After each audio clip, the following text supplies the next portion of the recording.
Hey everyone, I hope you're doing well. Hopefully you can hear me. I'm gonna go test my audio quick. I'm trying to find my phone. Let me know if you can hear me. Drop a comment in the chat if you can hear me. Um, I have I've been trying to upload the third video that was scheduled to go up this week for like the last few hours, and it keeps coming back with a back end error. And so I have the video ready. I just need to figure out why it's not uploading. And so after we finish the live today, I'm gonna go back and work on that. I've been trying to do it for the last hour or so, and it's not going through. So I'm gonna figure that out. In the meantime, if you have any trouble hearing me or seeing me, please let me know so I can go in and adjust the audio and adjust the visuals. Or yeah, adjust the audio and the visual. My name is Danielle Jeffers. I'm the founder of Dough for Degrees LLC. Dough for Degrees is a scholarship coaching company where we teach students how to earn scholarships to go to college and graduate debt free. I graduated debt free from Virginia Tech on May 17th of this year, having earned more than $200,000 in scholarships. Today, we are here for Dough for Degrees Community Scholarship Chat. And so we go live every Sunday at 3 o'clock p.m. Eastern Standard Time for Dough for Degrees on Dough for Degrees YouTube channel to have a conversation with the world about how they can earn scholarships to go to college and graduate debt free. So you can join the chat by leaving a question or a comment in the chat, and I'll be more than happy to answer any of your questions. Like I said, the third video, I've been working on it and it's done. It's just not uploading. I've got an error message twice, and I don't know what it is because everything is the same from how I upload all my other videos. But I'll go back and work on that after we finish the live. And so today we go from 3 o'clock until 3:30 p.m. Eastern Standard Time every single Sunday. Last Sunday was very vulnerable. If you haven't had a chance to watch that video, please go back and watch that video. I got into why it's so important that you just tell your story in your essay. I told a little bit about my story. And actually, the next FAQ video, you can kind of see a little sneak preview on my board, is about what it means to be a good writer and what is quote unquote good writing. And so a lot of students, I think they get confused about the fact that, or they assume that they have to be excellent writers to win scholarships. They need to be Shakespeare's and they need to be metaphorical in their writing, but that's not the case. You just need to tell the truth and be vulnerable. A lot of my scholarship essays that helped me win my scholarships that I wrote in high school, I've went back and read them and studied them. And there were so many grammatical errors and comma spices in my writing that I was surprised that I actually won the scholarship. But what allowed me to win the scholarship was the fact that I was truthful. And I told my story, the uncut, raw truth. And I gave people an opportunity to feel my vulnerability and to feel where I come from and what I'd overcome to get where I am today. And so everyone doesn't have to have a sob story. That's another thing I want to touch on. You don't have to have a sob story to win a scholarship. It's not about that because every scholarship is different, especially when you're applying for outside scholarships. And so there's a difference between an outside scholarship, which is one provided. What's up, Peace, Cab? I hope you're doing well. Which is one provided by a private organization. They're giving scholarships to students. For example, a lot of community foundations give outside scholarships. They're not tied to you going to a particular university, but they're offered by a small business in your community, or they're offered by your local church or what have you. There are so many different ways you can find scholarships on FastWeb, Scholarly, Unigo, all these different resources. And they're from these small organizations or foundations or for-profit entities, and they just want to give back to their communities. And so each scholarship is different. In the video that I've been trying to upload for the last hour or so, I distinguished two different scholarships. And like I could offer a scholarship and seek for someone from my hometown. The applicant has to be from Danville, Virginia, and they have to have maintained a 3.2 GPA while they were in high school or something like that. And that could be the requirements for my scholarship. Whereas another scholarship, maybe someone I graduated with in high school, they could ask that you attended VCU or you attend VCU University, Virginia Commonwealth in Richmond, and that you're studying, I don't know, business. And so those are two different scholarships and they have different requirements, but the DNA of your essay, the heart of your essay, as you know, as humans, we have, hey sister, I hope you're doing well. We all have heartbeats. And so if our heart stops beating, then we're declared dead. We're no longer living. And so if your essay doesn't have a strong heartbeat, if it's not woven with truth and honesty and vulnerability, then it won't shed light on who you are and help them get a sense of why you need the scholarship or why they should invest in you. Because all scholarships is an investment process. They're looking for the best applicant. They're looking for the best application so they can invest in the student who sometimes needs it the most or who's the most qualified. And that's not always dictated by your qualitative or quantitative information, your GPA and your community service hours and your SAT scores and ACT scores. That's not always dictated by that, but it's sometimes they look for the person who's overcome a lot and the person who's they just have a good mindset. Every scholarship is different. And so what I like to ask, well, students ask me a lot, do I have to have a good GPA to win a scholarship? And my suggestion is always to maintain at least a 3.5 GPA in school. Now, understand everyone doesn't have that. Some people have a 3.0, 3.2. Some scholarship providers, most scholarship providers, what I've experienced, they actually maintain at least a 3.0. And that's about is that a C or a B? I think that's a B average.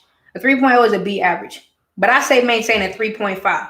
So the reason why I say maintain a 3.5 is because if they're going to tell you to maintain a 3.0, usually honors, and I was an honors student when I was in college. I graduated with honors from high school and college. And to stay in the honors program in college at Virginia Tech, the honors college, and there was an upside to it, I would be the first one to get like my classes. I would pick them when course requests open. And because I was an honors student, I had priority over other students at the university. And so one of the top requirements was to maintain a 3.6 GPA.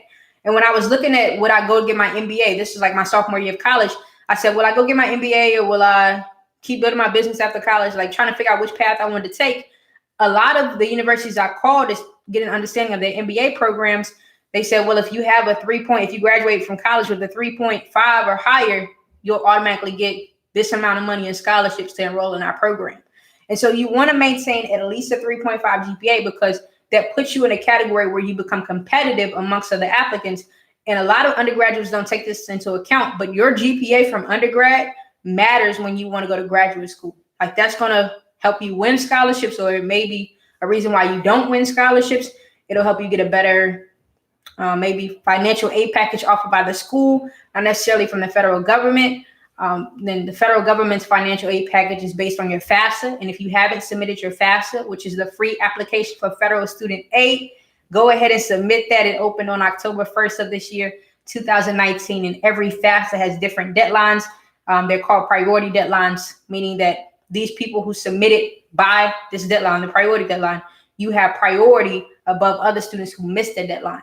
And so, for instance, the federal government's priority deadline, I don't know what it is this year. You'll have to go to the FAFSA website and find that out. But they're asking whatever they ask you to submit it by. If you miss that deadline, you may not get the maximum amount of Pell Grant or direct subsidized loans or direct unsubsidized loans. Like you may not get the maximum amount. And so it's always good to know your deadlines and to beat them. And what I mean by beat them is to play ahead of the game. If this scholarship right now, a lot of students are working on the YFL Scholarship. We announced that scholarship opportunity this week on our YouTube channel. And so they're working on that, and they're offering 57 different awards this year, 57 different scholarship awards totaling $400,000. This organization, peace, TMH, I hope all is well. This organization is giving away $400,000 in scholarships this year, and the first place award is $25,000. And so you want to make sure that you're on it, and the deadline for this scholarship opportunity is December 14th. And so when I say beat the deadline, I mean, yeah, the deadline is December 14th, but try to get it done and mailed, like have it postmarked at least 2 weeks before the deadline. Why? Especially for the YFL Scholarship, because you are mailing it to the organization. And so though the application, I believe, requires you to have it postmarked, like you need to send it off via the post office by this date, if the quicker you get it out your hands, the less liability you have. So if you mail it December 1st and you know it doesn't have to be postmarked till December 14th, whether bad weather comes or not, you know it's probably going to get there because it's going to Michigan by December 14th, depending on where you live. And so as always, prepare to do that and beat the deadlines. You do not want to be up against the deadline. And so this video that didn't upload today, I don't know what's going on, but I'm going to get that to you. I was kind of up against the deadline working on another project. and finishing some things. But the third video is done. It's just I've tried twice. I got an error message twice. I got to figure out what's going on. Y'all have any questions or comments, feel free to drop them in the chat. If not, I'll keep giving tips and advice. I will say that we're going to dig into the YFL Scholarship this week, and I'm going to give the remaining videos for the series about how to write a winning scholarship essay for the YFL Scholarship, how to answer the questions, because it's a financial exam. It's the Youth Financial Literacy Foundation Scholarship, and what they want of you is to get an understanding of how credit, money management, FICO, all those things work. They're basically planting the seed for you to do some research and to find the answers. And the beautiful thing about this scholarship is that all the answers can be found online, and they want you to look them up, because most 17-year-olds, college students, what have you, don't have a true understanding of credit. They may be familiar with the people who stand outside on their campuses and offer them a free pizza or a free t-shirt if they sign up for a credit card today, but they don't know what the FICO score is. They don't know how to increase their score and what can happen if you do this and you make a late payment, or the benefits to, quote unquote, benefits to paying the minimum payment. Like, they don't know that. So this organization is encouraging you to do your research, to find out the right answers. And then on top of that, write an essay to explain your financial goals. And there are 3 essay options this year. So once again, if you haven't checked out that, I'm going to drop the video that we released on our channel for you to watch that. Let me see. Released it earlier this past week. And so Danielle Jeffers. Let me see. There it is. Okay.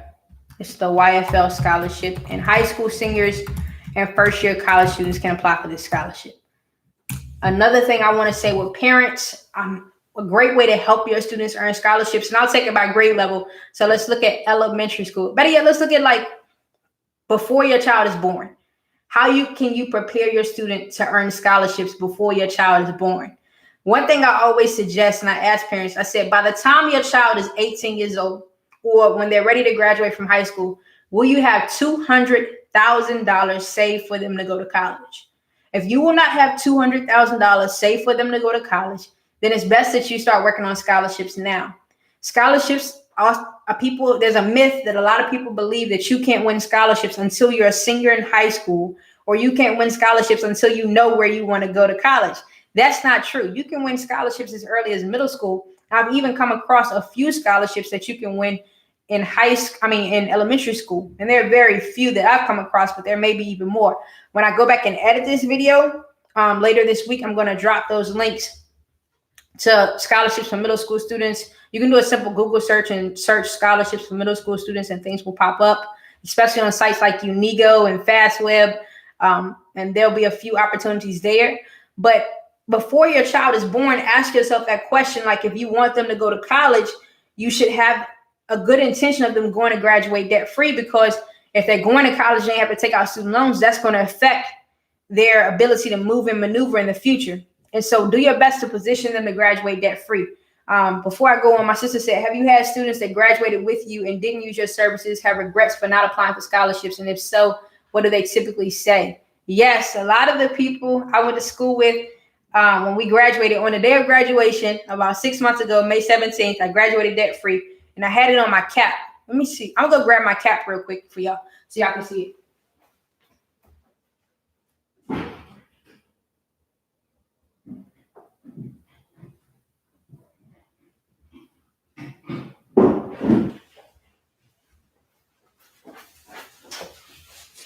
Well, yeah, this is my graduation cap from Virginia Tech. It says, there's a picture of me with my name, 2019 debt-free graduate, 200K plus, and scholarships, founder of Doe for Degrees, LLC.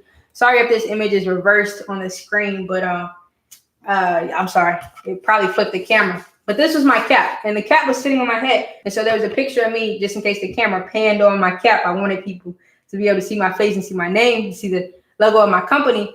A lot of people that I never met before were looking at my cap, and they said, you graduated debt-free. I said, yes, I graduated debt-free. I earned more than $200,000 in scholarships. A lot of the friends that I met over college and built relationships with, they were like, dang, Danielle, I wish thanks, sister. I'm glad y'all can see it well. They were like, dang, I wish I would have done what you told me to do and apply for scholarships, because now I have loans. And they were like, well, I got to make something work, because in 6 months, they're going to go into repayment. And so a lot of people would hit me up and ask me, especially that I graduated with, what can they do now to pay off their student loans? And when you're in that position when you have to pay someone back, they have control over you because they can increase the interest rates and manipulate things so that you end up paying more for your degree than you originally would have. And so when you're in the position where you have to go into repayment, it's all about managing your finances by cutting your expenses and putting more money toward paying off your loan so you don't end up paying more for your degree in interest, or increasing your income and making larger loan payments so that you don't pay more in interest. Now, there are things you can go into default and forbearance, but once again, the interest rates skyrocket when you take that approach. So the best way to cut a steak off is at its head. Go ahead and cut the loans off as soon as possible by making the payments and making an abundance of payments so that you can get it paid off. What I will say, I was talking about preparing for your students before they're born. It doesn't take a lot to gather your own list of scholarships, especially in your local area. And those are scholarships I really encourage students to apply for are those offered in your hometown, like the one in your community foundation, your local churches, the small businesses, your high school may have a list. Go talk to your guidance counselor, all those things. And so you want to start, what's up, Carrie? Peace. You want to start gathering a list, especially as a parent. That's one of the biggest ways you can help your students is to gather a list of scholarships. I always encourage students and parents and families to find 5 scholarships every day. And that once you get the hang of it, it'll take you less than 30 minutes, really. Like just to go on Google. And one thing I did a lot was search scholarships in Danville, Virginia. And then a whole list will come up of news articles. That's another great resource to look at because they sometimes around May graduation time, they release a few articles of the scholarship winners. And so just take time to make note in a notebook or a document on your computer, what have you, a shared note on your phone of these scholarship opportunities available in your hometown, regional, if you live in the Southwest, Southeast, whatever, Western part of the United States, what have you, those scholarships, national scholarships like the YFL Scholarship, the Coca-Cola Scholarship, the Live Más Scholarship offered by Taco Bell, the McDonald Scholarship, Chick-fil-A has scholarships, a lot of corporate America entities, they have these scholarships available as well. And then what's the last one? Institutional scholarships. Start doing your research on these colleges that your child is interested in going in. Look at the admissions page and see what the presidential scholarship may require you to have or do. That full ride scholarship, or even call the financial aid office or go visit them and ask them, this is my current student standing. What would they be eligible for from your university in terms of financial aid? So what scholarships do they qualify for? Go see your potential dean or something like that in your college and ask them if the dean is offering a scholarship. I won a surprise scholarship my last year in college. My dean had a roundtable of alumni who picked a scholarship winner every single year to win that scholarship. And the scholarship was literally titled the Dean's Roundtable Scholarship, offered by the College of Liberal Arts and Human Sciences. And I never applied for that scholarship, but that scholarship was more than enough to cover my senior year. And the reason why I won it was because I had committed to Virginia Tech's values, which are already my values in terms of service, integrity. I think there are like 8 pillars, what they call them, like service, integrity, brotherhood, prosum. That's the university's motto. That means that I may serve. I was being courageous, all these different things. And because so many people had studied me throughout my whole undergraduate career, they selected me for the scholarship and I never applied for it. And so the beautiful thing about being in college, and this is what makes a difference between why some students win scholarships and why other students win scholarships, is not always about your GPA. It's not always about your SAT scores. At some point in your pathway to education, your educational career, what have you, that stops mattering because so many people can have the same thing on paper. But it's the same way in business. People go to one competitor over the other because of their experience, the way they serve people, the way they serve others. And so as a student, you want to give them a holistic picture of who you are. Who are you beyond the classroom? Are you doing community service? Are you mentoring other people? Have there been any articles written about you? There's nothing wrong with having a reporter come out to your community service event or something like that and document it, and you speaking on that in your essay. I did it a lot, especially with my Boys and Girls Club, because what it does is it edifies you. It helps to build credibility of who you are and the work ethic you have as a student. And so this is a key factor in anything you do. Documentation always wins.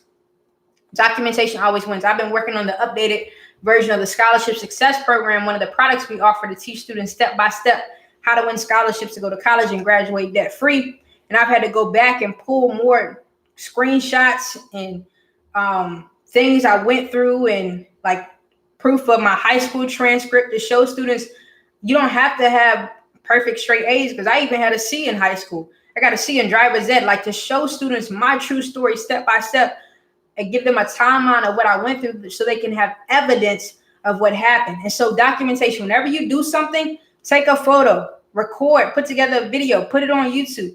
The best form of communication is video. Why? Because people can experience what you experience. They can see it, they can hear it. They may not be able to smell it, taste it, or feel it, but they can see it and they can hear it. They're activating more of their senses than they would be if you just told them about it, because they can only experience it from what you tell them via your words. But when you've taken a picture, you've documented with video, then that helps. Can you explain edification for younger viewers? Yes, that's a good question, sister. So basically edification, and tell me if I don't explain it well enough, is building something or someone up.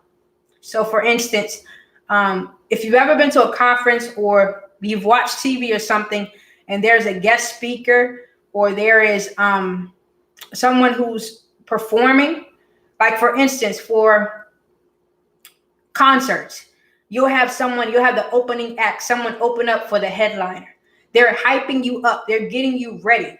They may not be speaking about the headliner, but they're hyping you up and getting you ready for what's coming next. And that's the headliner. Now let's look at it in the conference format. You have someone who introduces the speaker so that you get comfortable and you're aware of the speaker. They may read their bio. They may read their resume. They may give you a narrative or an anecdote about an experience they had with them. That's to help you connect with the speaker and to introduce them to you and build credibility, or otherwise edify them, to build them up and give you an image of them before you meet them face to face to hear from them.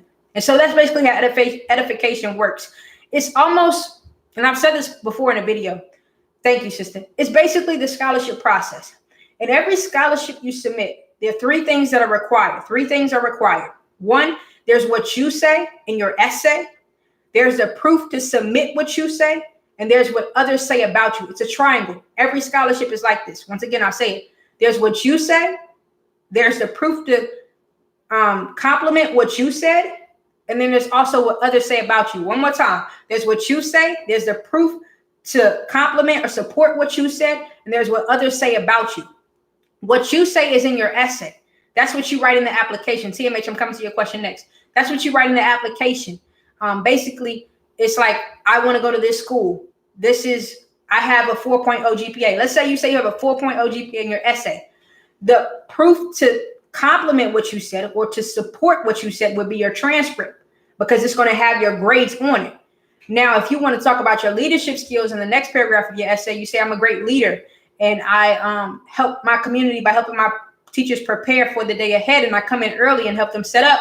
Then you would have a letter recommendation from a teacher who can edify you and edify how your service to them, your commitment to be of service to them, has helped them perform better in the classroom.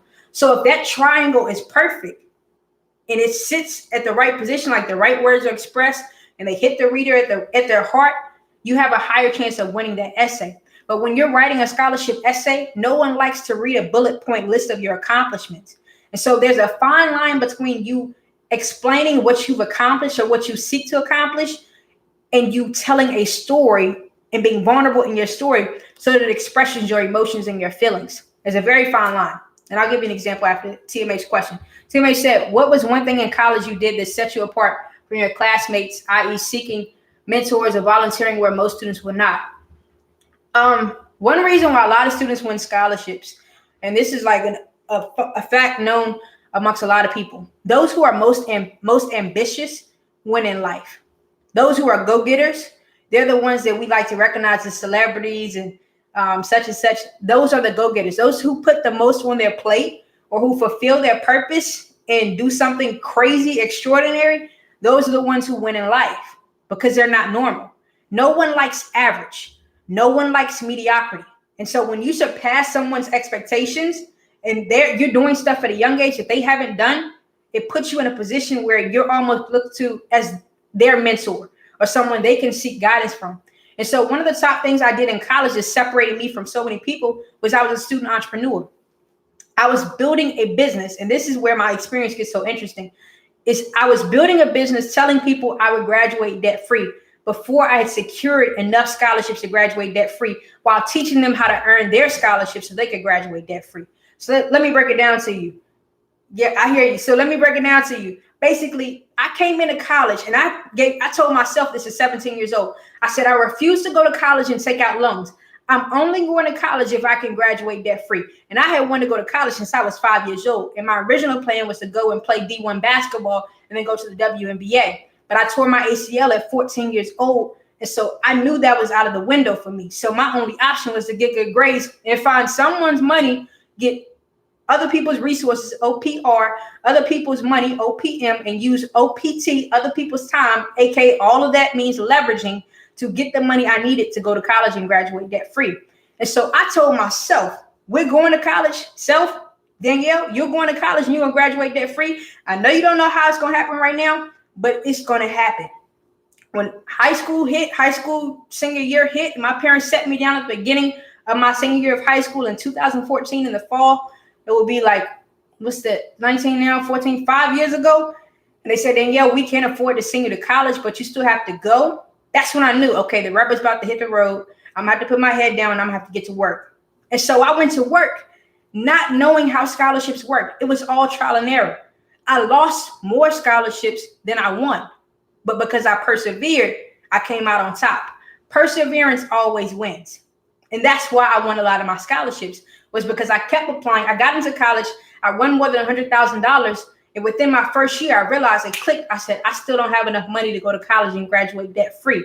But because I was having so many conversations with my peers, they were like, Danielle, how are you here? How are you paying for school? I was like, my scholarships are paying for me to study at Virginia Tech. I've never taken out a loan. They said, well, teach me how to do that. I just took out $10,000 in loans to study at Tech this semester. I need to learn from you. And so my teaching, the time I spent outside of the classroom, it was full of studying and helping other people. That I was like, wait, this is taking up too much of my time for me not to be able to eat off this, like not to get some type of money for this so I can put a little money in my pocket and help pay for my upcoming bills, whether they were hair appointments to keep my hair fresh in school, to make sure my appearance was on top, or they were books that I need to buy to get a better understanding of how to communicate with people, or textbooks for my classes coming the next semester, what have you. I had to stay prepared. So that's why, with the help of my sister and my mentor, I started Dough for Degrees my freshman year of college at 18 in January of 2016. And at that point, I'm still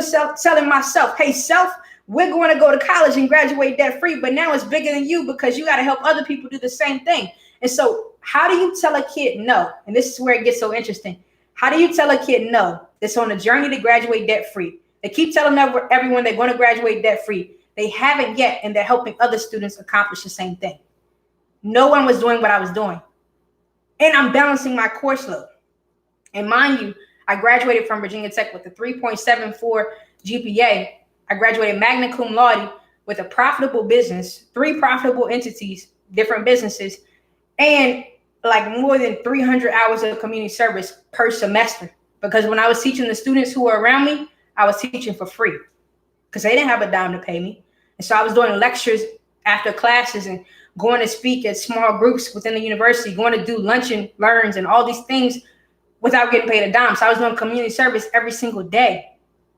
How do you tell someone who outbeats the competition? Someone could have had a 4.0. Hey, Glory, you shout for you. You got a 4.0 in the classroom, but what you doing outside of the classroom to help other people? How are you helping other people succeed? At some point in time, your grades and your SAT scores don't matter anymore because everyone's been through that journey. So when do you separate from the pack and create your own path and be a trailblazer? That's why I won most of my scholarships, was because I was different from everyone else. But the real underlying reason why I won all of it, because I could have been arrogant and said, y'all ain't better than me. Y'all ain't gonna never be like that. That's just not me. I don't talk like that. I don't walk like that. I don't move like that. So the reason why I won was because of humility, because I was able to convey my stories, not in a bullet point format, but in a format that made you feel me staying up till 3 a.m. every night to help other students win these scholarships while I'm still applying for my own, me studying and getting up for 9 a.m. to go to class, taking phone calls, traveling up to Woodbridge, Virginia to learn from my mentor, reading 2 new books per week outside of those I had to read for class to understand how business works, watching YouTube videos every day to get an understanding of how to communicate to clients, to how to build a business, something I'd never done. I was on 2 different pathways. I never went to college and attempted to graduate debt-free before, and I had never built a business before. So who could you compare me to? And another reason why I won was Virginia Tech's motto is ut prosum, that I may serve. And so I became, in a way, the face of the university's motto, because everything I did was about serving other people. There's this quote my mentor often tells me: if you help enough people win, you'll never need help because people will always help you win. Thomas, he's in the chat. He always says that. If you help enough people win, you'll never want for anything. You'll never need help because they will automatically help you win.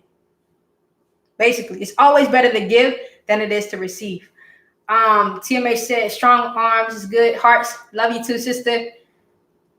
My sister said OPM, OPT in the book, Rich Dad, Poor Dad. Love it. Yes, y'all taught me so much. My sister and Thomas taught me so much. Thanks, Thomas. I hope that helped. What's up, no sellout? What I will say, and I'm going to give you this example before we close out because it's 3:30 right now. But I said I would give you an example of how you communicate something without giving a bullet point list. For basketball, I love basketball. I played basketball for a while. Many of y'all know that. But I could say, and this didn't happen, so I'm just being hypothetical. I could say I led my team to the state championship and I averaged 26 points a game and 13 assists and 7 rebounds. I can say that. That's a stat sheet. How many people get excited looking at a stat sheet? That's boring. Unless you are really enthusiastic about data and facts and stuff like that. Like, at some point in time, everyone can't feel that.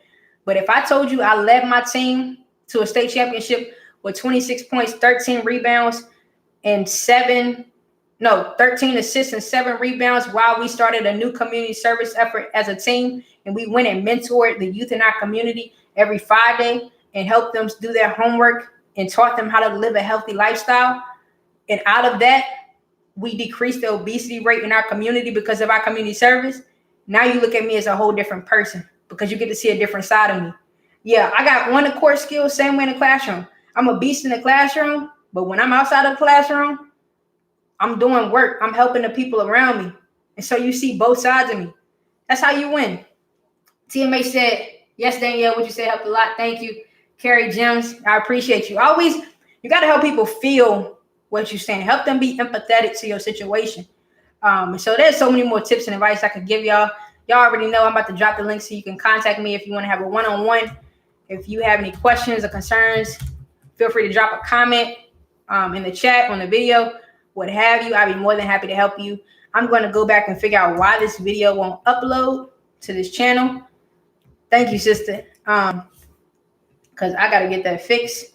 I said I'll give y'all 3 videos a week in between each live.